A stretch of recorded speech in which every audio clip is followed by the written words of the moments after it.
communiqué des membres de l'Assemblée générale du Burida.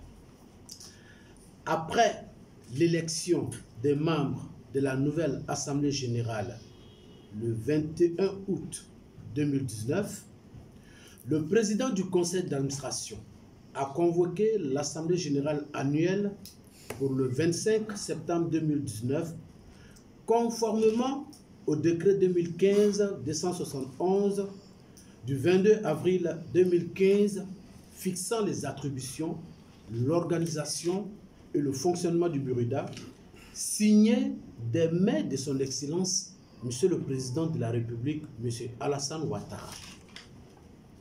Le ministre de la Culture et de la Francophonie, Monsieur Maurice Kwaku Bandama, a souhaité s'adresser aux nouveaux délégués que nous sommes au cours de cette Assemblée générale.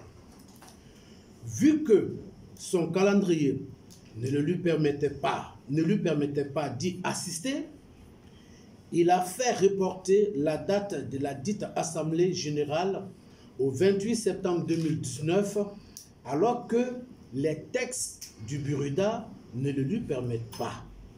Le ministre, M. Maurice Kwaku Bandama, aurait pu se faire représenter, comme d'habitude.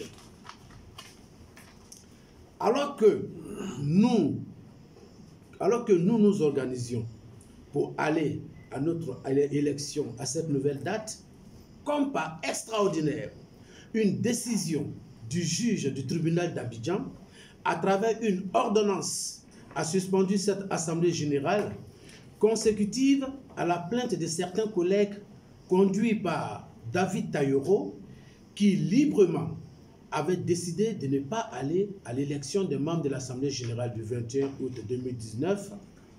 Ils ont même appelé à son boycott, bien que porté candidat. N'ayant pu prouver la véracité des faits par manque de preuves, cette accusation, selon la justice ivoirienne, n'était pas fondée. Ainsi, le 11 octobre 2019, la justice ivoirienne, par une décision, a rétracté l'ordonnance et a autorisé le Burida à organiser son assemblée générale annuelle. À cet effet, la direction générale du Burida a produit un communiqué.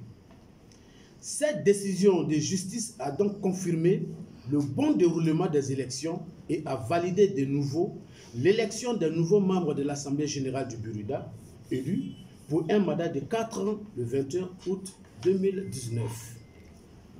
Contre toute attente, force est de constater que le conseil d'administration sortant du Burida refuse de fixer la nouvelle date de la tenue de l'Assemblée générale élective. Nous, membres élus, nous, membres associés élus de l'Assemblée générale du Burida, selon l'article 12 du décret qui régit le Burida, à la majorité des 2 tiers, convoquons une assemblée générale exceptionnelle. Communication sera faite à ce sujet. L'ordre du jour est la révocation du conseil d'administration dont le mandat est forclos et l'élection du nouveau membre du conseil d'administration. Pour les membres associés de l'Assemblée générale élue du Burida, Fadalde, je vous remercie.